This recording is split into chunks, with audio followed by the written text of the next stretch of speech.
Boa noite, graça e a paz do nosso Senhor Jesus Cristo, amém? Quero convidar você a abrir sua Bíblia comigo em Hebreus, capítulo 7. Nós estamos aos domingos pela manhã em uma exposição bíblica no livro de Malaquias, e aos domingos no culto à noite nós temos exposto o livro de Hebreus.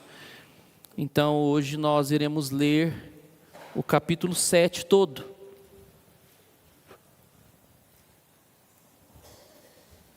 São alguns versículos, então quero convidar você a prestar bastante atenção.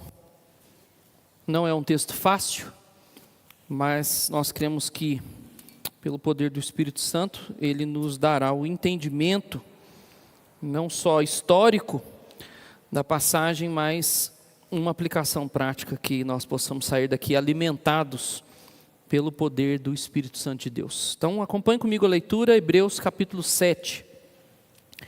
Porque este Melquisedeque, rei de Salém, sacerdote do Deus Altíssimo, foi ao encontro de Abraão quando este voltava da matança dos reis e o abençoou. Foi para ele que Abraão separou o dízimo de tudo. Primeiramente, o nome dele significa rei da justiça. Depois também é rei de Salém, ou seja, rei da paz.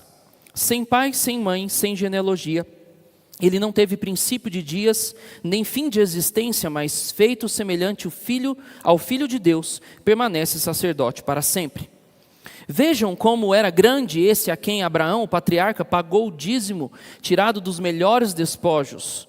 Ora, os que dentre os filhos de Levi recebem o sacerdócio, têm ordem de acordo com a lei, de recolher os dízimos do povo, ou seja, dos seus irmãos, embora estes sejam descendentes de Abraão. Entretanto, aquele cuja genealogia não se inclui entre os filhos de Levi, recebeu dízimos de Abraão e abençoou aquele que havia recebido as promessas. Evidentemente, não há dúvida de que o inferior é abençoado pelo superior. Aliás, aqui os que recebem dízimos são homens mortais, porém ali o dízimo foi recebido por aquele de quem se testifica que vive. E por assim dizer, também Levi, que recebe dízimos, pagou-os na pessoa de Abraão. Porque Levi, por assim dizer, já estava no corpo de seu pai Abraão, quando Melquisedeque foi ao encontro deste.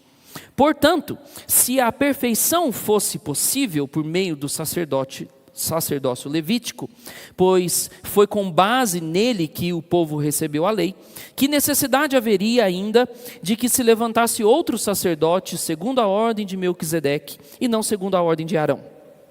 Pois quando se muda o sacerdócio, necessariamente muda também a lei. Porque aquele de quem são ditas estas coisas pertence a outra tribo, da qual ninguém prestou serviço diante do altar. Pois é evidente que nosso Senhor procedeu de Judá, tribo a qual Moisés nunca falou nada a respeito de sacerdócio. E isto é ainda muito mais evidente quando a semelhança de Melquisedeque surge outro sacerdote, constituído não conforme a lei de mandamento carnal, mas segundo o poder de vida que não tem fim, porque dele se testifica: você é sacerdote para sempre, segundo a ordem de Melquisedeque. Portanto, por um lado se revoga a ordenança anterior por causa de sua fraqueza e inutilidade, pois a lei nunca aperfeiçoou coisa alguma, e por outro lado se introduz esperança superior, pela qual nos chegamos a Deus. E isto não se deu sem juramento, porque os outros são feitos sacerdotes sem juramento, mas este foi feito sacerdote com juramento por aquele que lhe disse: o Senhor jurou e não se arrependerá, você é sacerdote para sempre. Por isso mesmo Jesus se tornou fiador de superior aliança. Ora, os outros são feitos sacerdotes em maior número, porque a morte os impede de continuar. Jesus, no entanto, porque continua para sempre, tem o seu sacerdócio imutável. Por isso também pode salvar totalmente os que por ele se aproximam de Deus, vivendo sempre para interceder por eles. Porque nos convinha um sumo sacerdote como este, santo, inculpável, sem mácula, separado dos pecadores e exaltado acima dos céus, que não tem necessidade, como os outros sumos sacerdotes, de oferecer sacrifícios todos os dias, primeiro por seus próprios pecados, depois pelo do povo, porque fez isto uma vez por todas, quando a si mesmo ofereceu. Porque a lei constitui homens sujeitos a fraquezas, como sumos sacerdotes, mas a palavra do juramento que foi posterior à lei constitui o Filho perfeito para sempre. Amém. Vamos orar? Feche seus olhos. Senhor, nós te louvamos pelo privilégio que temos de estar aqui na tua casa, reunido com os nossos irmãos, e pedimos, Pai, que o Espírito Santo do Senhor nos dê entendimento, nos capacite, nos mostre a obra maravilhosa de Cristo Jesus. Comprove na mente e no coração, por intermédio do teu Espírito Santo, que não há salvação em nenhum outro nome, a não ser no nome de Cristo Jesus. Que o Senhor traga paz por meio desse nome àquele que está atribulado. Que o Senhor traga conforto ao coração que se sente descrente. Que o Senhor, em nome de Jesus, faça a tua obra aqui essa noite. É o nosso desejo, pelo poder da tua palavra, em nome de Jesus. Amém.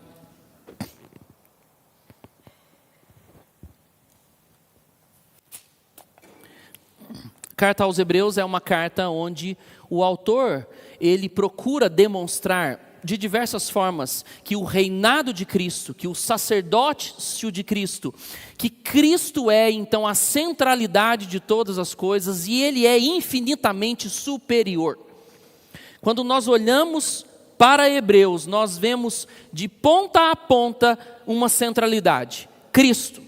Cristo é superior, Cristo é maior, não existe ninguém como Ele. Então o objetivo do autor é talvez trazer de volta alguns judeus que estavam se afastando, recém-convertidos, não é? E que eles estavam sendo levados por ensinamentos que valorizavam, de certa forma, mais o Antigo Testamento e os ensinamentos judaicos do que necessariamente essa superioridade de quem Cristo era. O reverendo Pedro já pregou um sermão no qual ele falou muitas das coisas que eu vou citar aqui novamente, lá no capítulo 5. E ao longo do texto de Hebreus, nós vamos perceber essa dinâmica de um autor que deseja comprovar para os seus leitores: não voltem ao judaísmo, é como se ele estivesse dizendo assim. Não retrocedam, mas permaneçam crendo naquele que venceu a morte para nos dar vida e que é sim superior a qualquer outro nome que existe sobre a face da terra. Então, ele começa então esse capítulo 7 justamente mencionando e falando sobre essa tipologia da qual Melquisedeque, descrito lá em Gênesis, apontava para Cristo Jesus. Então o verso 7 de 1 em diante ele diz: porque este Melquisedeque, citado lá em Gênesis, rei de Salém, sacerdote do Deus Altíssimo, foi ao encontro de Abraão, quando este voltava da matança dos reis e o abençoou. Então lá no contexto, pastor Heber já falou isso, o reverendo Pedro já falou isso, mas talvez você está nos visitando essa noite, você é muito bem-vindo, e eu quero refletir novamente sobre essa passagem. Abraão então ele volta vitorioso, e aqui é apenas um relato histórico que o autor está dando, para mostrar que Melquisedeque é esse tipo de Cristo. Então Abraão volta vitorioso, muito antes da lei, muito antes da instituição escrita do dízimo e das ofertas. Ele então entrega para Melquisedeque o melhor que ele tinha, de todo o despojo, ou seja, de toda a conquista que ele angariou naquela guerra, naquele momento. Os estudiosos dizem que Abraão estava em um dos seus melhores momentos aqui, talvez, onde ele era conhecido na região, e então Melquisedeque se achega, o texto diz que ele traz pão e vinho, e o texto de Gênesis, não é? E ele então é abençoado, ou seja, Abraão é abençoado por esse Melquisedeque, que é tratado como sacerdote. O texto continua, o verso 2 e diz: foi para ele que Abraão separou o dízimo de tudo.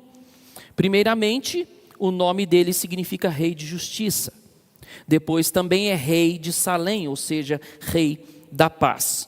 Sem pai, sem mãe, sem genealogia, ele não teve princípio de dias, nem fim de existência, mas feito semelhante ao Filho do Homem, permanece sacerdote para sempre. Então aqui o autor de Hebreus, ele começa a fazer essa conexão. É como se o capítulo 7 todo fosse um tratado teológico, no qual ele está defendendo as ideias que nós iremos expor aqui rapidamente, e no final tentaremos fazer então uma aplicação prática, visto que todo o capítulo 7 tem uma verdade central, que é justamente mostrar que Cristo é superior a qualquer sacerdote e a qualquer sacerdócio.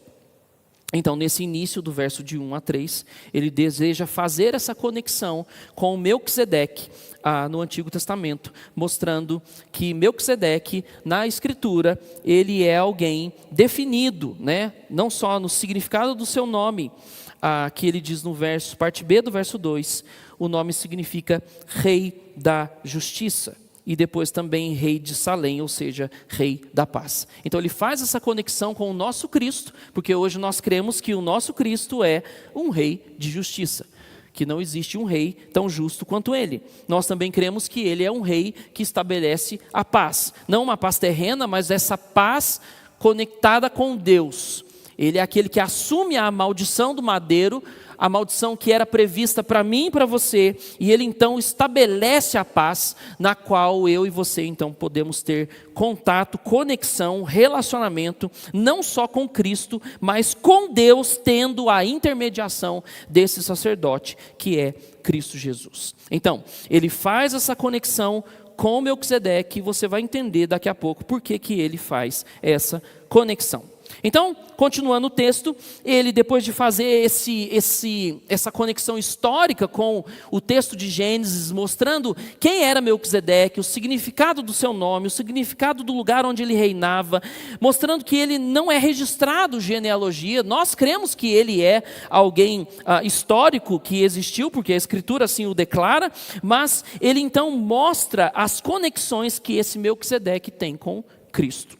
O texto continua, verso 4, e ele diz: vejam como era grande esse a quem Abraão, o patriarca, pagou o dízimo tirado dos melhores despojos. Então agora, depois de mostrar a historicidade, a conexão que esse nome tem com Cristo Jesus, ele passa agora a mostrar como Melquisedeque era grande, como Melquisedeque era maior, não é?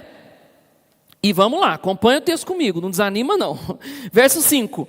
Ora, os que dentre os filhos de Levi recebem o sacerdócio têm ordem, de acordo com a lei, de recolher os dízimos do povo, ou seja, dos seus irmãos, embora estes sejam descendentes de Abraão. Entretanto, aquele cuja genealogia não se inclui entre os filhos de Levi, recebeu dízimos de Abraão e abençoou aquele que havia recebido as promessas. Evidentemente, não há dúvida de que o inferior é abençoado pelo superior. Então agora, o objetivo do autor é mostrar a superioridade primeiro de Melquisedeque. Se em um aspecto ele deseja conectar Cristo com Melquisedeque, agora do verso 4 em diante ele começa a mostrar como Melquisedeque é superior, justamente argumentando que o papel que Melquisedeque assume ali naquele momento na história é justamente de alguém que estava abençoando Abraão.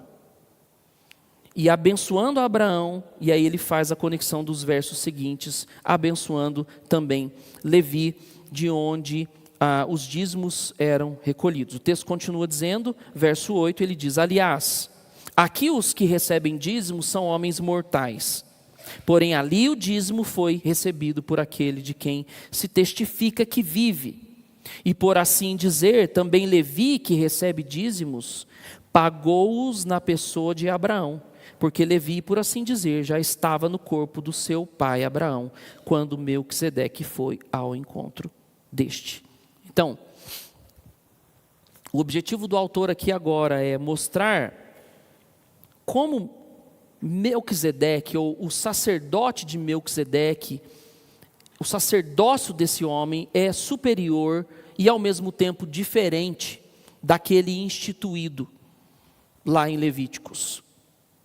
Como essa conexão ele tenta mostrar então agora a superioridade do sacerdócio, mostrando a submissão do pai Abraão. Porque quando você fala a respeito de Abraão, a respeito de Levi, a respeito dos levitas, e de todo esse compêndio que envolve o livro de Levíticos para um judeu, isso é, de certa forma, extremamente valorizado.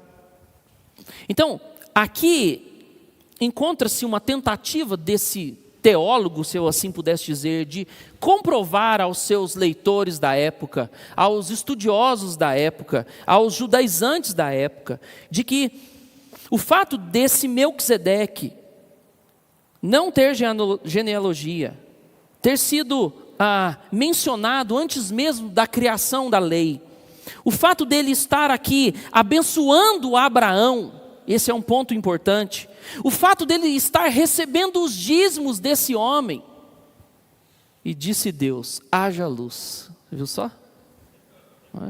Melhorou aqui, estou até enxergando melhor aqui agora.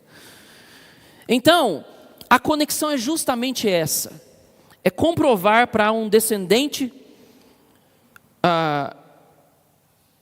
de Israel, que Melquisedeque é superior, porque ele não só abençoa Abraão, como recebe dízimos de Abraão, e consequentemente, ele também é superior a Levi, porque como o texto mesmo diz, porque Levi, por assim dizer, já estava no corpo do seu pai Abraão, quando Melquisedeque foi ao encontro deste. Então segue a linha de raciocínio comigo.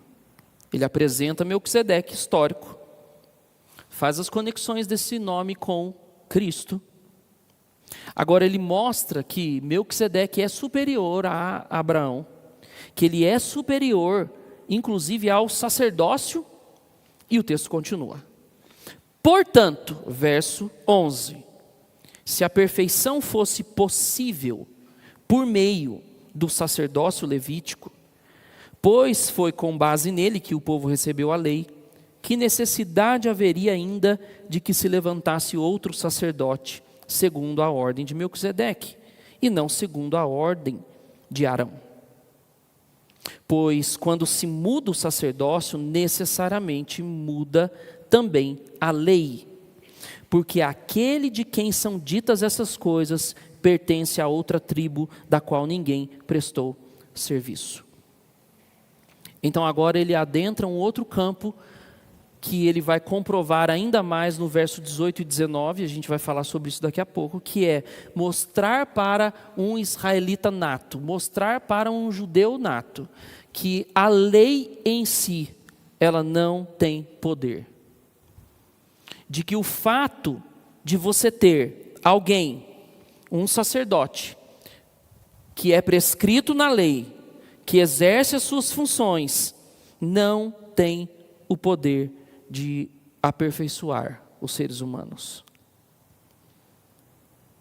E ao mesmo tempo ele deseja desconectar uma coisa da outra e mostrar por que o sacerdócio de Cristo é superior. E por que Cristo não está conectado ao sacerdócio da antiga aliança, mas a esse sacerdócio distinto que é o de Melquisedeque. O texto diz no verso 14, pois é evidente que nosso Senhor procedeu de Judá, tribo a qual Moisés nunca falou nada a respeito de sacerdócio.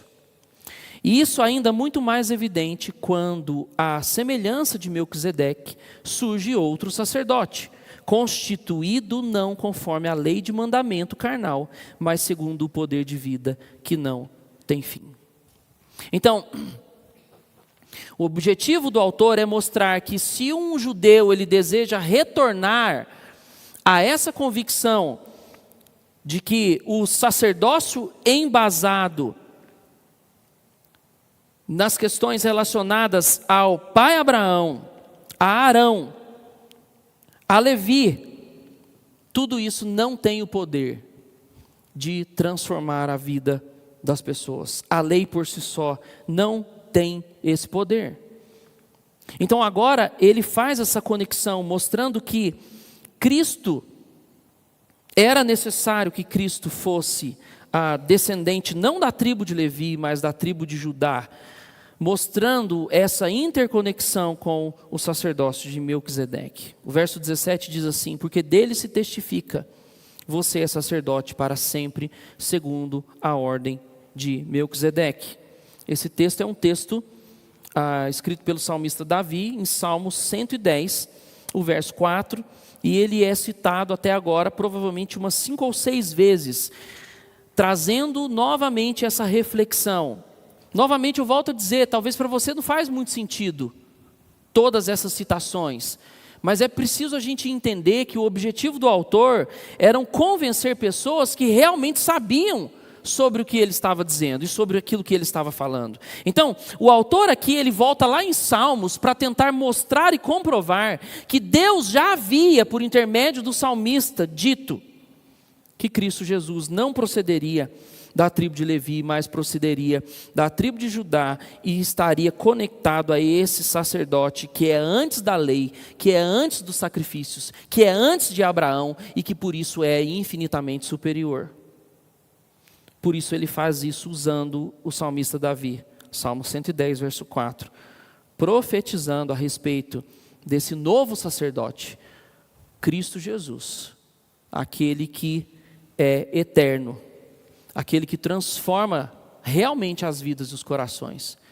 Cristo Jesus, que não é alguém que veio para negar a lei, mas cumprir a lei, e muito além do que isso, transformar pessoas, transformar corações, coisas que nenhum sacrifício de animais poderia fazer ou poderia ter feito.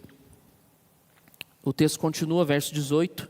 Portanto, por um lado se revoga a ordenança anterior por causa de sua fraqueza e inutilidade, pois a lei nunca aperfeiçoou coisa alguma. Por outro lado se introduz esperança superior, pela qual nos achegamos a Deus.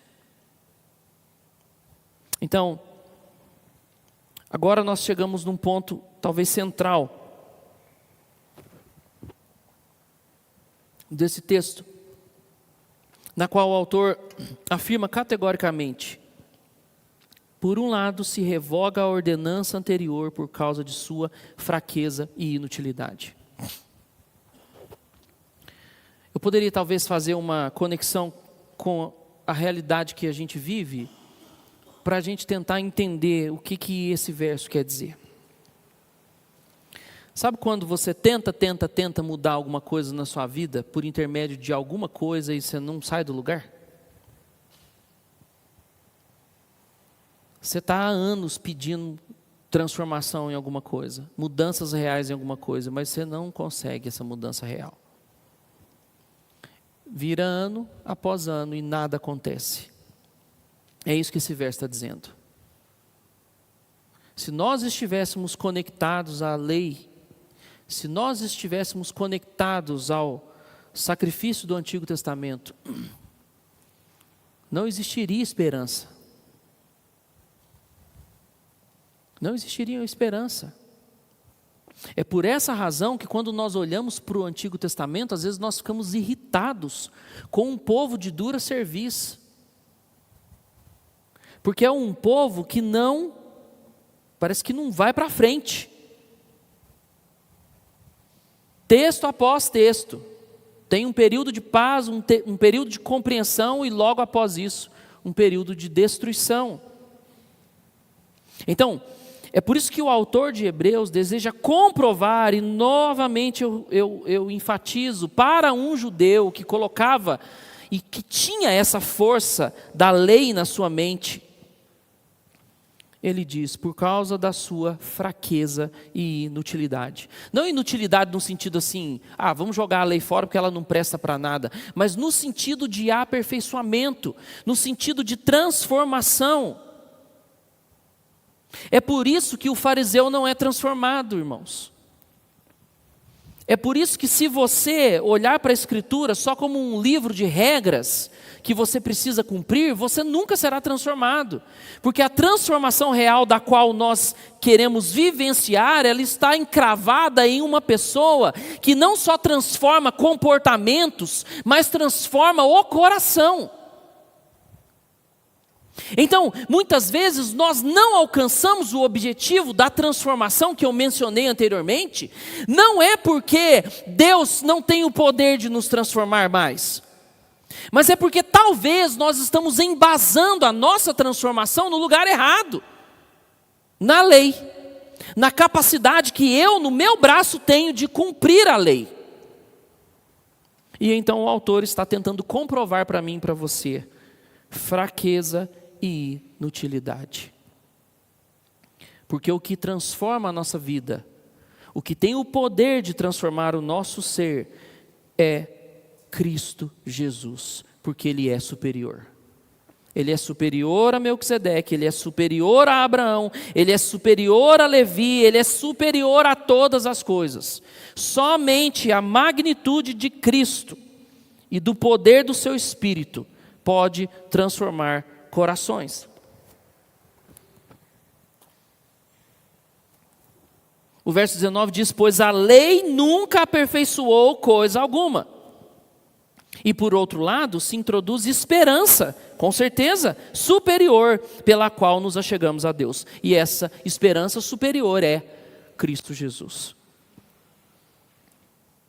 Então, se você quer ser transformado, se você quer ser um pai melhor, um marido melhor, não existe outra forma a não ser passar por Cristo Jesus, passando por Cristo Jesus, tendo Cristo Jesus, recebendo o seu Espírito e vivendo para a sua glória. É assim que nós somos aperfeiçoados. O autor de Hebreus, ele continua dizendo, verso 20: e isso não se deu sem juramento, porque os outros são feitos sacerdotes sem juramento, mas este foi feito sacerdote com juramento, por aquele que lhe disse: o Senhor jurou e não se arrependerá, você é sacerdote para sempre. Então aqui novamente ele volta lá no Salmo 110, para reafirmar que se por um lado no Antigo Testamento os sacerdotes eles alcançavam o seu posto por conta da sua genealogia, aqui ele volta a dizer que é um juramento, mas este foi feito sacerdote com juramento. Ou seja, Deus fez um juramento. O texto diz: o Senhor jurou e não se arrependerá, você é sacerdote para sempre, se referindo à vinda de Cristo Jesus no Novo Testamento. Eu prometo que eu estou acabando, tá? 23. Ora, os outros são feitos sacerdotes em maior número, porque a morte os impede de continuar, com certeza. Então, ano após ano, talvez, ou de 30 em 30 anos, eles dizem que em torno de 20 a 30 anos era a duração de um sacerdote. Então ele exercia aquele papel, ele morria, outro sacerdote nascia, exercia o seu papel, morria, outro, e assim foi, e assim foi, e assim foi, e os seus nomes estão registrados. Nós vimos isso muito categoricamente, lembrando aqui agora, quando nós expomos o livro de Neemias. E eles acham os livros e lá tem as genealogias mostrando quem eram os descendentes, para que então alguém que era descendente pudesse assumir o sacerdócio naquele momento de crise de Israel. Então ele pega e faz essa comparação. Olha, Jesus se tornou superior, ou fiador de superior aliança, porque ele não só não é como esses sacerdotes do Antigo Testamento, como ao invés de ser derrotado pela morte, como os sacerdotes do Antigo Testamento foram derrotados, Jesus é aquele que venceu a morte. E aí lá no verso 24 ele diz: o seu sacerdócio imutável. Verso 25: por isso também pode salvar totalmente os que por ele se aproximam de Deus, vivendo sempre para interceder por eles. Então ele, recapitula aqui comigo, ele faz uma conexão de Cristo com Melquisedeque.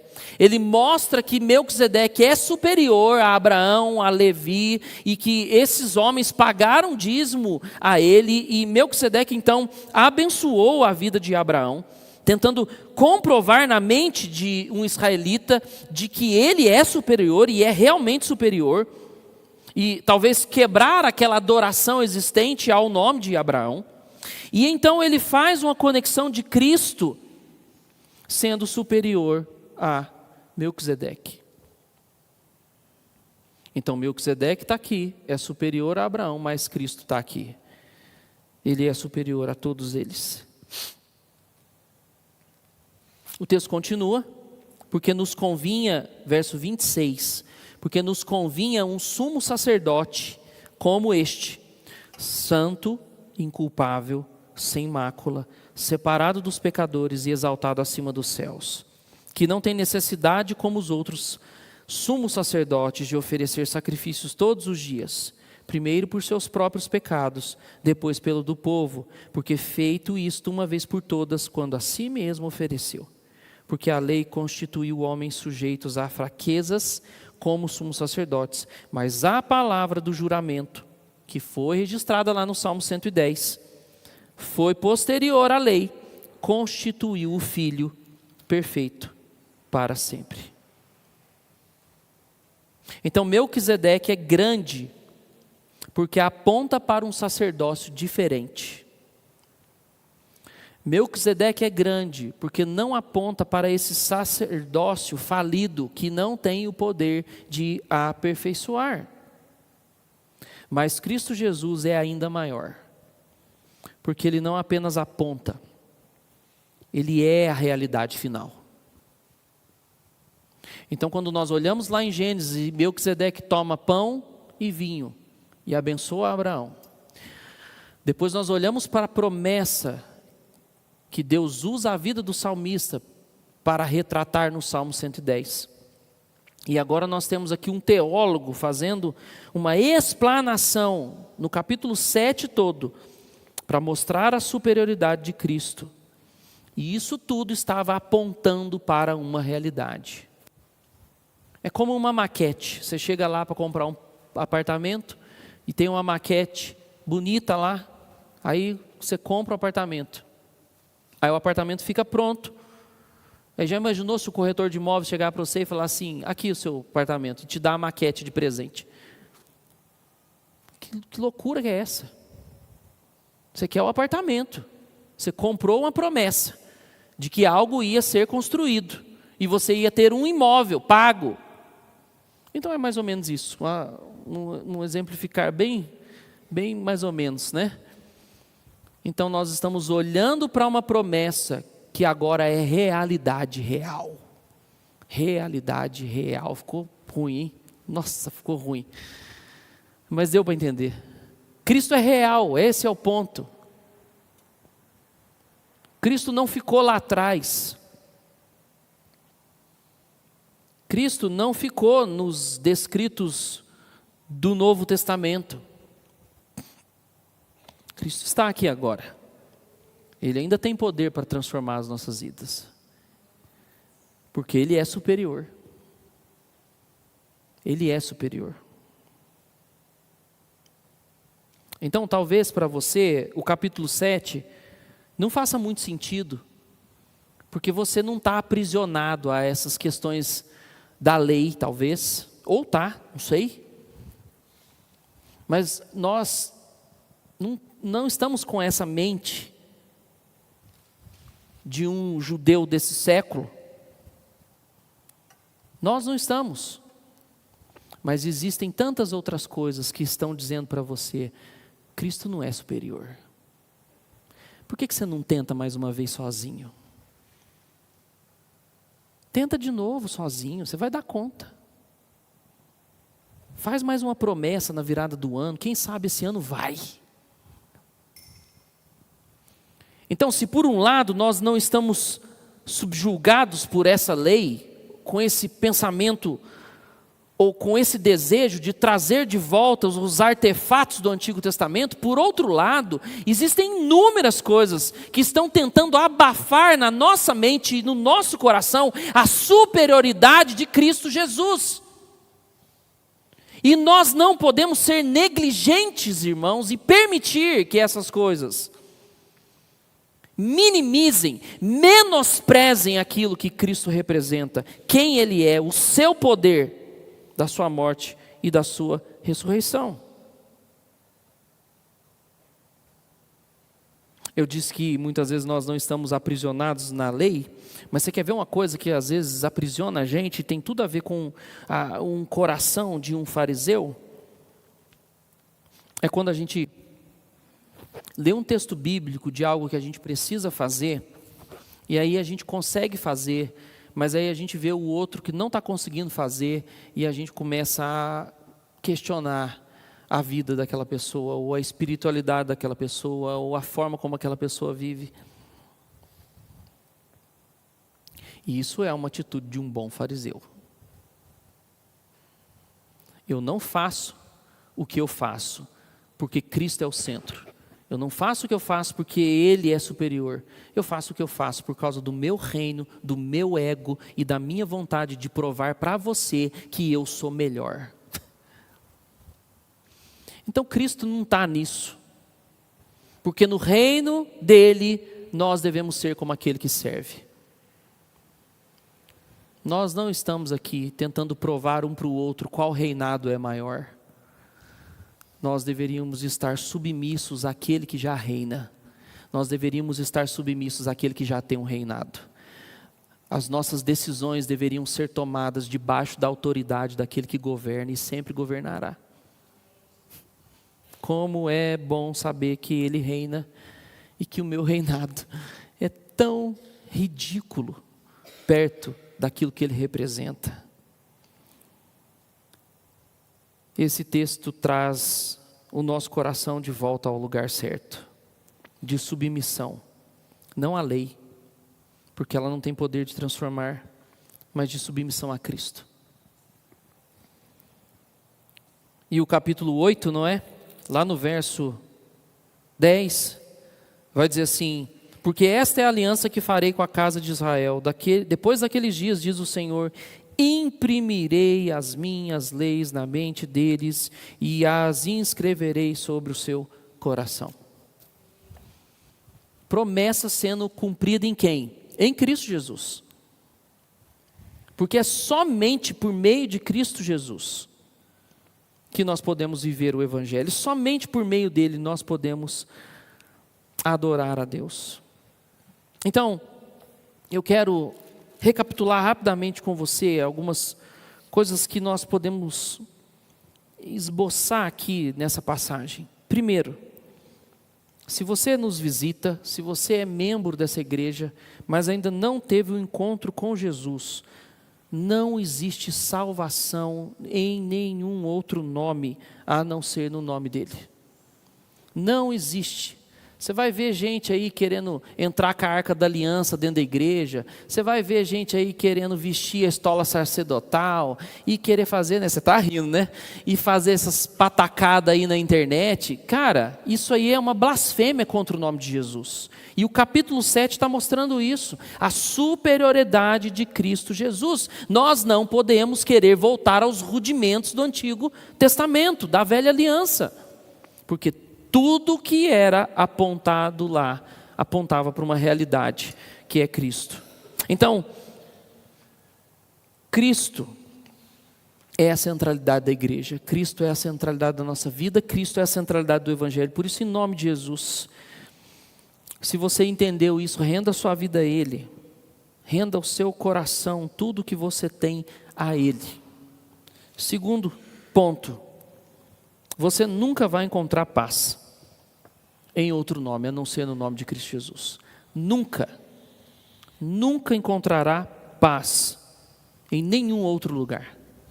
Somente Cristo tem poder de trazer você de volta para o lugar certo. E aqui nós não estamos falando, né? Quando a gente pensa em paz, a gente pensa no quê? Vida boa, não é?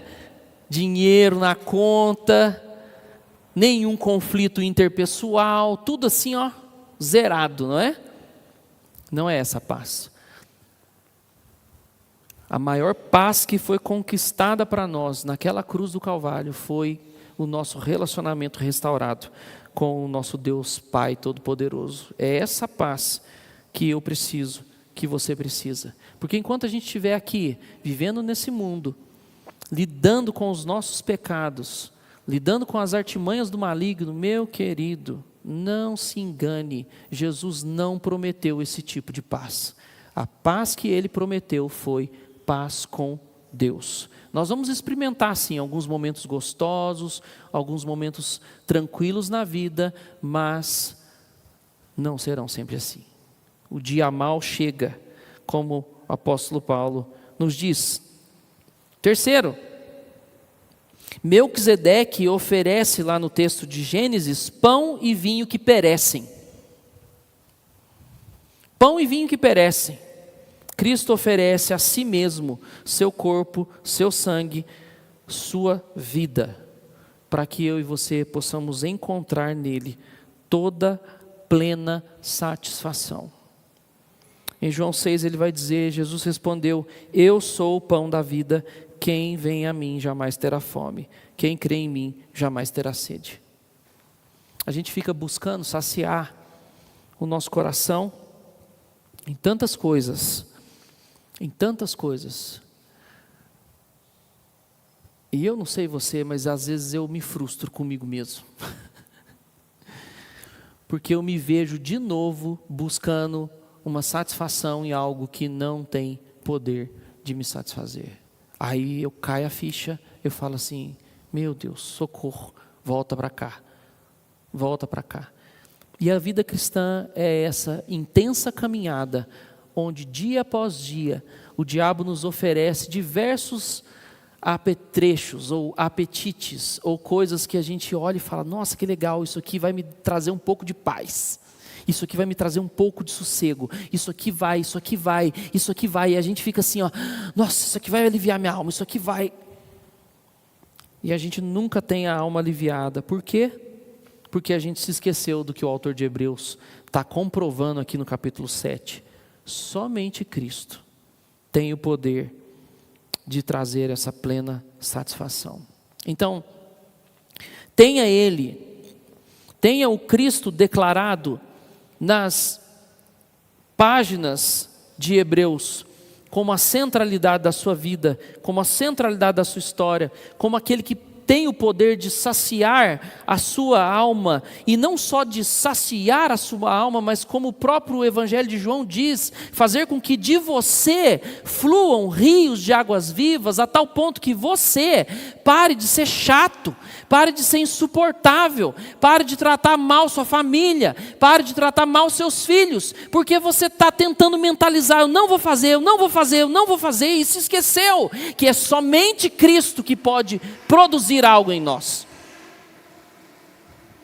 Então, nós precisamos deixar, irmãos, de depender de nós mesmos, de depender das nossas escolhas, das nossas decisões, e começar a depender somente de Cristo Jesus, porque Ele é quem tem o poder de mudar os nossos corações, de transformar a forma como nós agimos e reagimos. Meus irmãos, se você acha que ao sair daqui e não ler a Bíblia ao longo da semana, e não ter uma vida de oração, se você acha que você terá uma transformação real na sua vida, você não terá.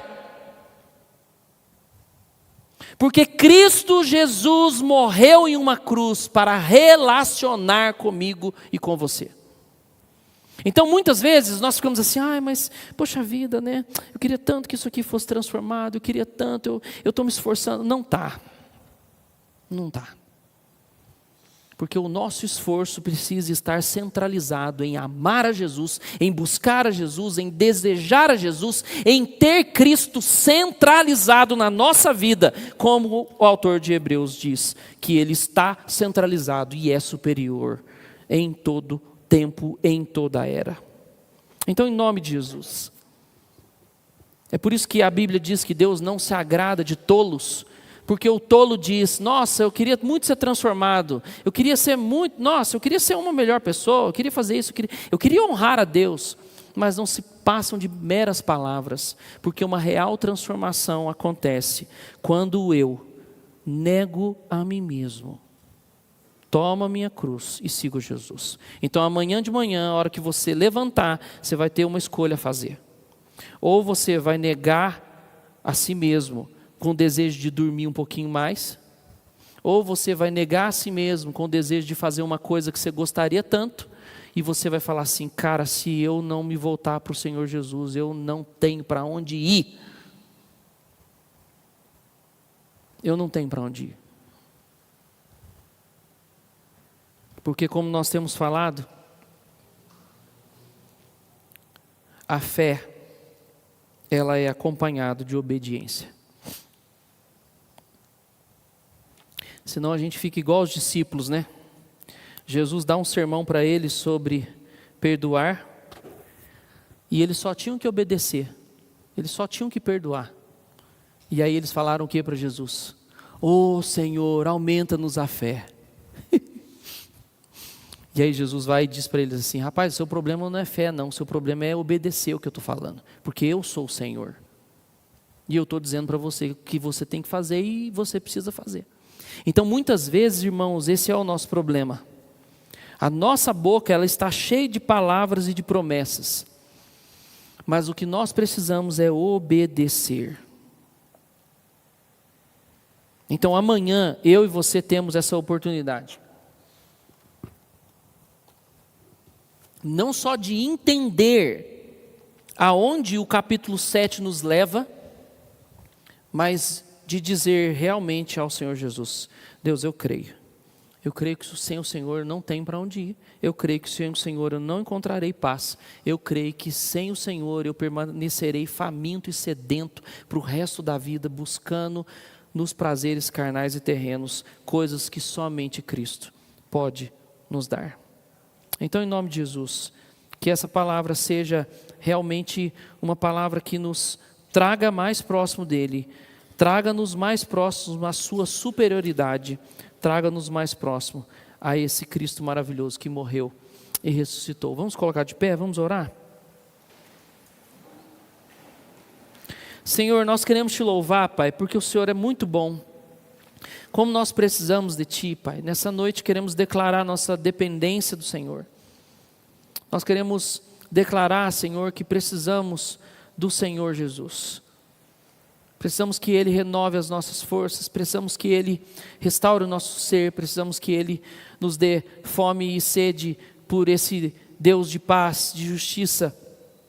Queremos crer cada dia mais na superioridade de Cristo Jesus. Queremos confiar cada dia mais que Ele é suficiente para nós. Ó Deus, em nome de Jesus, remove dos nossos olhos, do nosso coração, todo engano que muitas vezes nos tenta, Deus, colocar Jesus como algo tão frágil e pequeno, mas que a nossa vida, a nossa caminhada cristã possa estar cada vez mais sendo fomentada, abençoada por esse Cristo maravilhoso, que é superior a tudo e todos, que reina, que governa, que é sacerdote para sempre, como o texto bíblico diz, que conforme Hebreus, o capítulo 4, nos deixa claro, nos convida a nos achegar a Ele. Oh Pai, nós queremos criar essa intimidade maravilhosa com o Senhor. Oh Deus, se existe alguém aqui essa noite que precisa desse caminho, que o Espírito Santo do Senhor possa trazer para perto de Ti, que a regeneração, que é um milagre maravilhoso, possa acontecer, e o Senhor possa ser o Senhor e o Deus dessa vida, Pai, em nome de Jesus.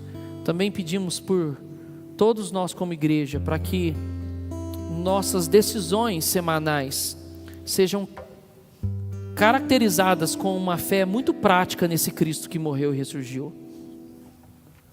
Que o Senhor nos livre das desculpas da semana, que o Senhor nos livre, Pai, das desculpas que colocam o Senhor em segundo plano, que o Senhor nos livre, Pai, de sermos enganados por nós mesmos, que o Senhor nos livre, Deus, que nós venhamos assumir nossas responsabilidades diante da Tua presença, que nós possamos colocar nosso coração diante do Senhor, buscando uma real transformação, que como nós vimos aqui, só o Senhor pode trazer, só o Senhor pode dar, ninguém mais. Visita-nos com a mão do Senhor, com a Tua bênção, enche-nos com o poder do Teu Espírito Santo, faz transbordar em nós, dentro do nosso ser, esses rios de águas vivas, do qual Jesus diz, proclama e profere na sua palavra. Precisamos do Senhor, Deus. Fortalece, conforta o coração daqueles que estão cansados, mas ao mesmo tempo que o Senhor conforta eles, exorte-os em amor para que eles se voltem para o Senhor. E aqueles que estão com o coração endurecido, que o Senhor traga dor e sofrimento, para que por intermédio da dor e sofrimento, a ficha deles possam cair, ou melhor, o Espírito Santo ministre a vida deles, para que eles reconheçam, por intermédio da dor e do sofrimento, de que não há lugar melhor do que a presença do Senhor.